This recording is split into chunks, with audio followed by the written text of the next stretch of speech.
So obviously the Lakers are planning to try to attempt to make some sort of move after the 15th. And we are rapidly approaching the 15th. And hopefully the Lakers make some move. Hopefully they take some of the dead weight. Patrick Beverley, Kendrick Nunn, JTA, Damian Jones. You could take those four guys. That's enough salary to go get, a couple pieces, one or two pieces that could get you up to about 27, 28 million in salary, somewhere in that ballpark. So you could realistically get several players to come in and actually give you a solid rotation minutes, right? The Lakers have about, 8 to 9 guys in rotation currently that are really, thriving and being solid contributors, but they don't have those players that can just kind of, take this team to the next level, right? They have a lot of guys that are playing above their roles, if that makes sense, right? Like Troy Brown right now, he's still very young and easily could develop into a legit 3-and-D style, small forward, right? But right now he's young.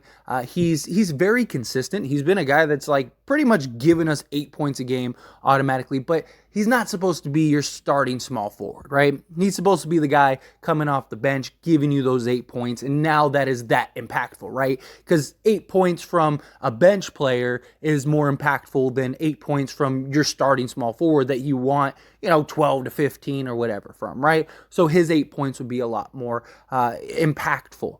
Same thing with like Lonnie Walker. Lonnie Walker has been fantastic, but he's not supposed to be your, third best player, fourth best player. He's supposed to be, your fifth, sixth, seventh best player. And so if you went and got another piece or two, that all of a sudden now takes Lonnie Walker from like your third best player, where his 16 to 20 points is it's impactful, but it's not like the huge deciding factor right now, right? But now if you have another player that can consistently night in and night out give you, another 18 to 20, but more efficiently, more effectively, more of a bigger impact player, a more natural role type player. Right now, Lonnie comes in and gives you that 16. It's that much more impactful. So I've been kind of spinning my wheels thinking of when we're going through all of these various trades and stuff, and we'll continue to go through more. And I even want to try different 3-team deals and stuff, because, right now we're just trying to see what ends up developing. And we're picking up on all these rumors and all these articles and stuff. And, it's fun to just kind of cycle through. But what is realistically a trade that we could get that really makes us the next level, right? Like, I think we are there. I think we're in the conversation for one of the better teams in the Western Conference, the way the Lakers are playing right now. Right? I think if the Lakers make the playoffs right now, I don't think anybody would be surprised if the Lakers made it out the West. The West is so wide open. There aren't any really powerhouse teams in the Western Conference, right? There's no teams you look at and go, man, nobody's beating that team, right? They're all kind of just in the same ballpark, right? And I think the Lakers are in that ballpark. Maybe they're not as good as the Suns right now, stuff like that, although I would take my chances against the Suns, right? But all in all, it feels like the Lakers need another piece. And one option, which is one of my favorite options, and you can make an argument as maybe my most favorite option, would be Kelly Oubre and PJ Washington, right? Try to do a deal, try to make a package to get them.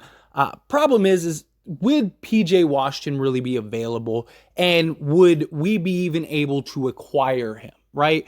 Now, the Charlotte Hornets, there's been talks and rumors for months and months now, right? They were one of the first teams to kind of come into the spotlight for a Russell Westbrook trade.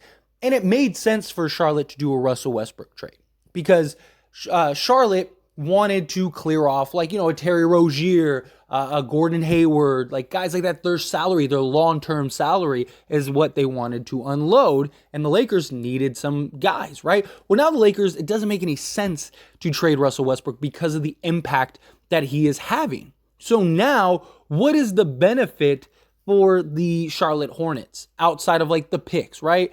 But even then, it's if they traded PJ Washington now, maybe they could get more from other teams. The last thing the Lakers want is a bidding war because they don't have the assets to enter a bidding war. Now, the question is, what team would want PJ Washington? Because PJ Washington, he's in that young position type age, right? Where a contender yes, they would probably like PJ Washington as like a solid contributor, bench guy, stuff like that. But usually they don't have the assets required to go and get a guy like PJ Washington, right?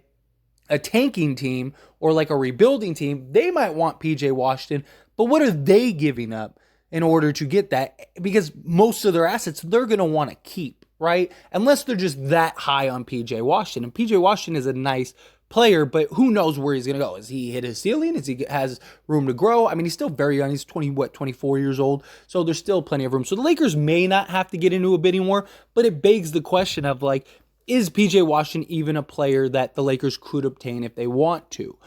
Now, I do think it could be a possibility, but it comes down to what are they going to do with Miles Bridges, right? Because the reason PJ Washington was even in trade talks originally was because PJ Washington was kind of the odd man out because they wanted to re-sign Bridges. They already are, cap strapped, got to pay LaMelo Ball, all that stuff. Well, PJ Washington was like, okay, well, we could trade him. He's kind of like the odd man out, and we go pay Miles Bridges. Well, now they could still pay Miles Bridges, and therefore, PJ Washington could be the odd man out. So if the Lakers could get Washington and Kelly Oubre, I am all for it. This might then be my favorite trade. All right, you can make the argument for it because you get two wing players that could 3-and-D. You get a young player that could be here for the long haul, not even post LeBron, all that stuff, and really would help. I think this is more of a deal for now and the future, but I think personally the best deal for now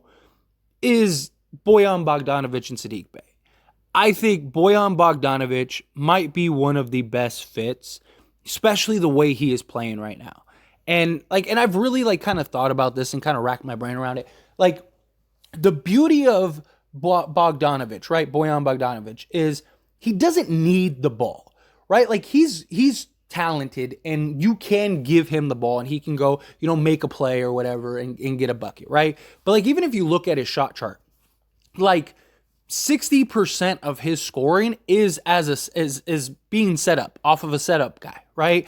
And then he has like 40% that are on pull-ups. And even some of those pull-ups are after, pass, pump fake, step in, boom, pull up, right? Things like that. He's not like getting the ball, crossing people over. He's not Kyrie Irving, right? So a lot of his stuff is through setup through somebody else. He's 50, 40, 90 this year. Absolutely incredible. 20 point per game guy. I think he would slot in beautifully with the Lakers. Defensively, it's a bit of a concern, but it's not like the Lakers are, slouches defensively. It's not like, and not just that, but it's not like there's just, plethora of 3-and-D style wings that are available, right? The pool is very limited. It's kind of like 3 or D rather than 3-and-D, right? Like even the Charlotte Hornets trade, like Kelly Oubre is great. He's good defensively. He can create his own shot. He can go get you 20. He's averaging 20 this season, stuff like that. But he's not a good 3. Like, he can knock it down, but he's like 32, 33%, right? Maybe he could get to 34, 35%, but he's not like a lights out 3-point shooter. He's not, Jeremy Grant. There's not a lot of Jeremy Grants running around right now, right? And then same thing with PJ Washington. Like, PJ Washington has his moments, has his times. He's not as good defensively though, right? So it's just what do you need more? I just think Bojan, he can play multiple positions. He could really, I think he's a guy that has experience, which I think is key, that can be a huge scoring threat, scoring option, especially with the way Russell Westbrook is playing right now and being the setup guy. Imagine the type of assists Russ would get with Bojan Bogdanovic running onside of him. Like, I think that would just be beautiful. He also lines up perfectly with LeBron James's contract since Bojan signed that extension.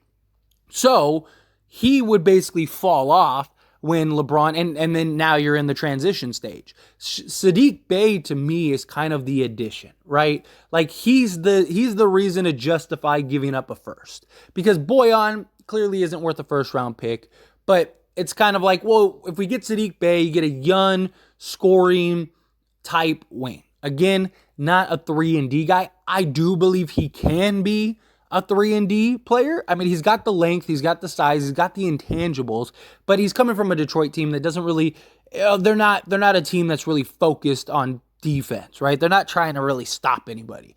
Where I think Darvin Ham could probably get him to buy in and get him to kind of focus and be a defensive player. And if he can, plus he's still young. He's even younger than PJ Washington. So he's that young piece that could help now and the future.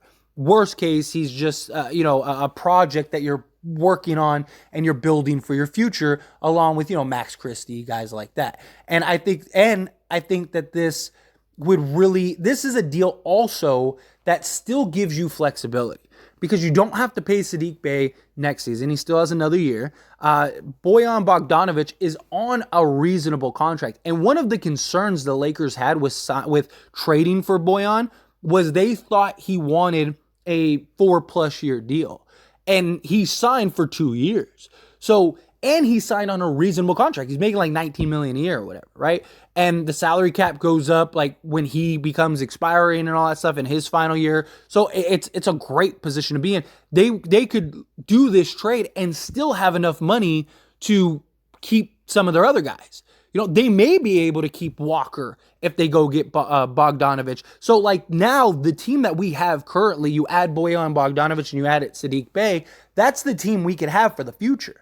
So, even after LeBron leaves, we could have Saddiq Bey. Hopefully, Max Christie by that point is ready to go and he's ready to take the next step. You could have Austin Reeves, Walker. Like, you'd have these pieces that hopefully have championship experience, but nonetheless have experience, period, to kind of transition into the post-LeBron era, stuff like that. So the more I think about it, the more I really like this deal. I think Bojan Bogdanovic is just a seamless fit. Doesn't need the ball, can fit in any system. He's going to be your 3-and-D guy, could start, come off the bench, whatever you want him to do. Perfect. He's on a reasonable contract. He fits LeBron's timeline. You get a young 3-and-D wing and Saddiq Bey with tons of upside, tons of potential, a guy that has proven he can score. And you get that contributor. And I really think Bojan Bogdanovic also just takes so much pressure off of LeBron James and Anthony Davis to have to score every single night, right? Because right now, we are so, LeBron James and Anthony Davis heavy, which is fine. They're your superstars, right? Russell Westbrook also. But this would also take pressure off of them because they'd have a guy that they could rely on, they could count on, they could come in and score consistently night in and night out, get you at minimum 15, if not more. But also would also take pressure off of like Walker and Reeves and guys like that. So that way, if they don't score 20, then it's okay because you got Bojan Bogdanovic. It just gives you that another guaranteed 20-point guy average, right? Now, I'm not saying guaranteed in like the sense of like every single night he's going to give you 20. No. Some nights he might give you 5, but some nights he might give you 40, right? Like but consistently, he's going to give you 15 to 20 a night, right? And he's going to do it on a reasonable shot attempts. So I think that is key. That is huge. That is a factor. So I've really just been thinking about it. I really like this. I know I've kind of touched on this deal before, but I think it's worth bringing it up again and just hearing your thoughts and opinions. So as always, this is a discussion, so I pass the question on to you. Let me know your thoughts and opinions down in the comments section below. What do you think? Would you do this deal? Would you not do this deal? Do you love it? Is this your favorite deal? Do you have another deal that's your favorite? However you feel, whatever your thoughts and opinions are, good, bad, ugly, somewhere in between, let me know down in the comment section below.